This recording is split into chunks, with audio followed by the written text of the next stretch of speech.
En el cuarto video de la serie Cultivos de Cobertura compartiremos algunas de las experiencias cultivando la Mucuna eryngianum o vitaosa como cultivo de cobertura y abono verde. Analizaremos cada uno de estos sistemas empleados. En estas dos fotos se aprecia hacia la izquierda una parcela que fue cultivada con vitaosa, la cual fue cortada para posteriormente el terreno ser sembrado con arroz en secano. Vamos a compartir una experiencia agrícola en la zona de ladera del trópico húmedo del Darién Caribe colombiano, en la zona de Gilgal, Chocó. Se hizo en una zona de ladera en una finca ubicada aproximadamente a 54 metros sobre el nivel del mar. El agricultor socoló o cortó una rastrojera o barbecho de aproximadamente 3 años de edad y le aplicó fuego a los restos vegetales cortados y también le aplicó herbicida. Después sembró arroz en secano.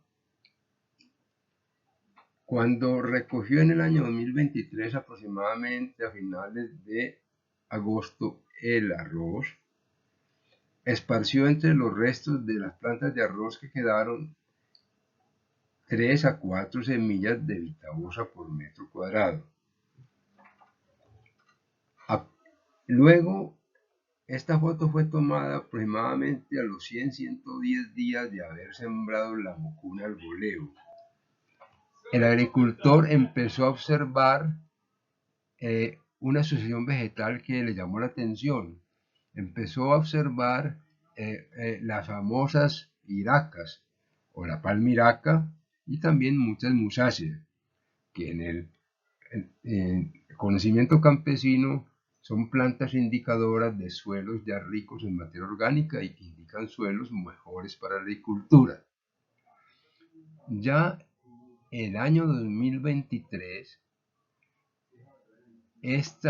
la mucuna aproximadamente en marzo y abril ya había semillado y muchas ya estaban muriendo, pero estaban saliendo muchas plantas de mucuna, las semillas que habían caído al suelo.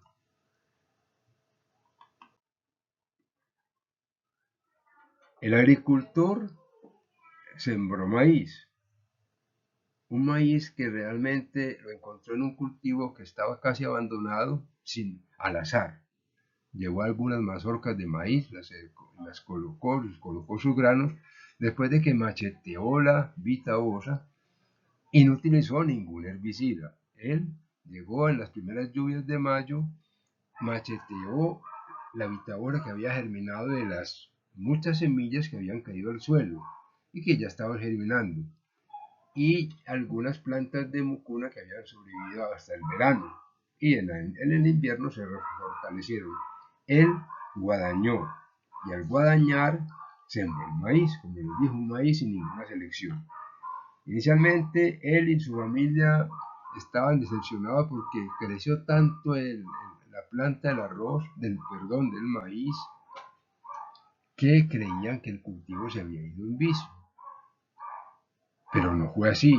Ya después cambiaron de concepción porque vieron las plantas muy gruesos sus tallos, muchas plantas con mazorcas, las mazorcas muy sanas. También le llamó mucho la atención que no habían tenido ningún problema con el gusano cogollero, que es el famoso gusano que se come el cogollo del maíz y que los agricultores tienen que utilizar venenos e insecticidas.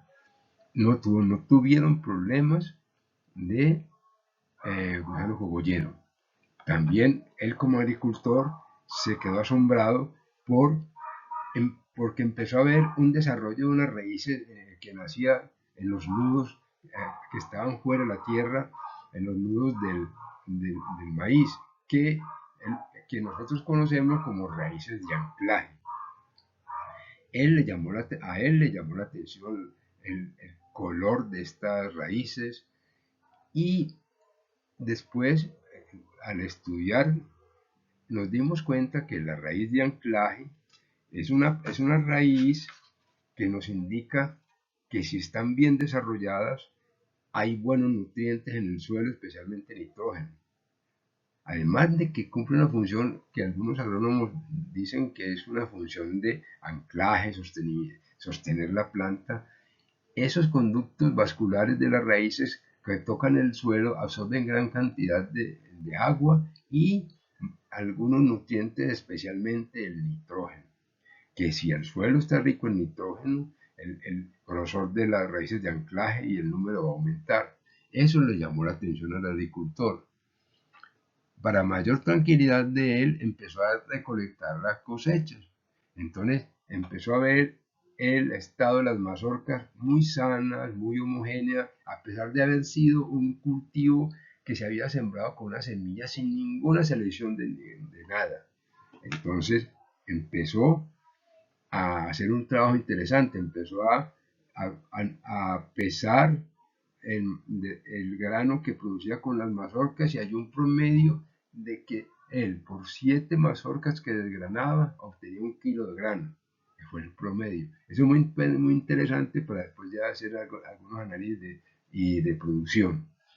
Esto motivó mucho al campesino y ya empezamos a analizar con él las bondades de este proceso, de esta agricultura, donde no utilizó herbicida, donde no se tuvo que fatigar tanto con el control de otras plantas o arbences, donde no tuvo el problema de los gusanos cogolleros, donde el sistema radicular mostraba una gran fortaleza y donde las mazorcas eran muy homogéneas, el grano muy bien definido. Después de esta experiencia en Urabá Chocoano, quisiera como retroceder a una experiencia que tuvimos en el año 1993, cuando tuvimos nuestras primeras experiencias con el Habitabosa en ese año 91-92, empezamos a leer la literatura. Los norteamericanos, algunos textos planteaban que la mucuna crecía en un margen o un rango de altura de 0 a 2000 metros sobre el nivel del mar. A este agricultor en la zona de Tierra Fría de Antioquia, en la zona de San Antonio de Pereira, en Río Negro, que está ubicado a 2100 metros sobre el nivel del mar, se le entregó una semilla mucuna.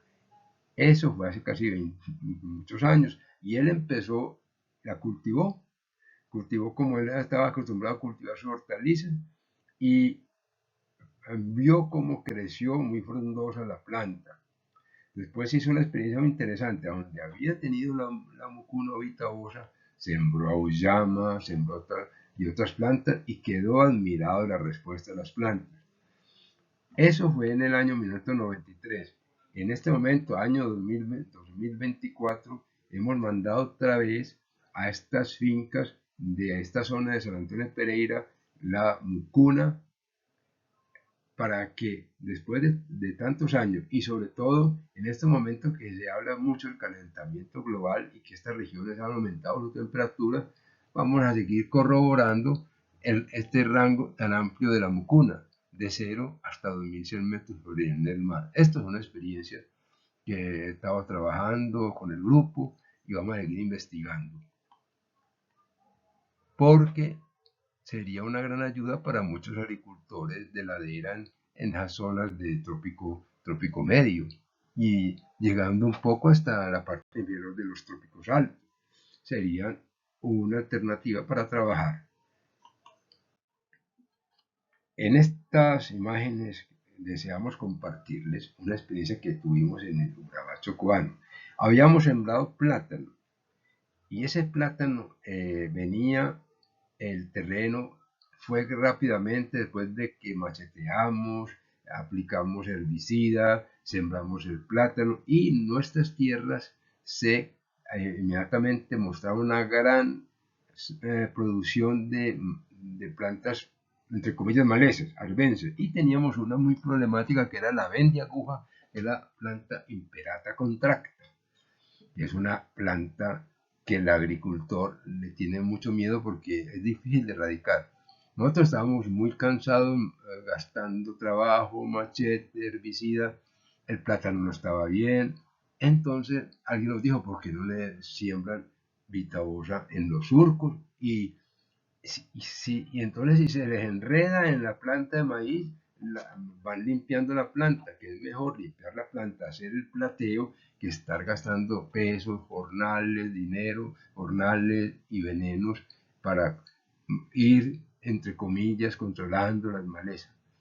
Esa planta lo hicimos el experimento, inmediatamente las plantas de plátano se transformaron, empezamos a ver cómo iba saliendo las musáceas o platanillos indicadores de suelo fértil.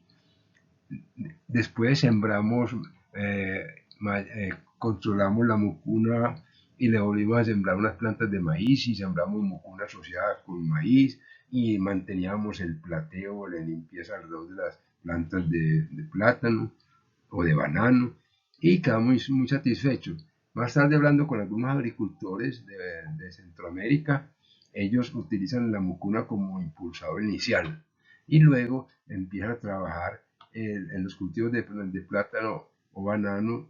Cultivan, por ejemplo, la canavalia, que es una leguminosa excelente, que más tarde podríamos hablar de ella. Es una planta muy interesante y muy buena para trabajar en los trópicos. Canavalia ensiformis. Entonces es bueno compartir esa experiencia.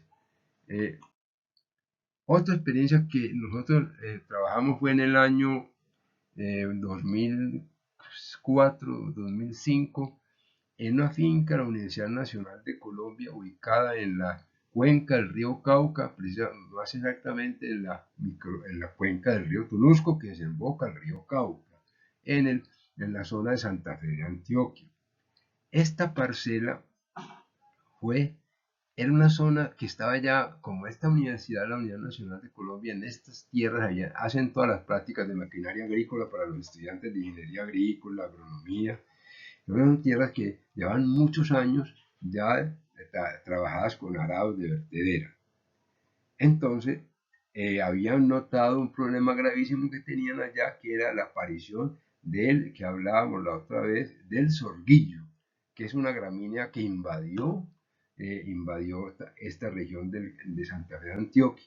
Parece que fue llevado una semilla de arroz, esa planta.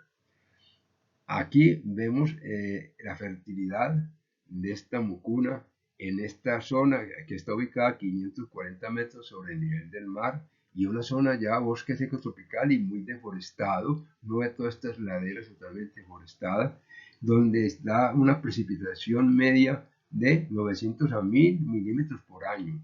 Son, en esta finca, por ejemplo, tienen sistema de riego con agua que viene del río Tunusco.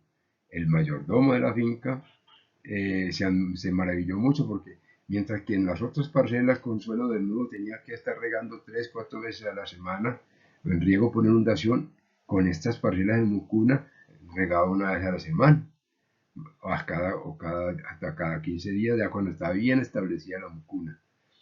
Eh, Esta viñeta la pongo a colación porque más tarde hablaremos de la historia de la mucuna en Estados Unidos.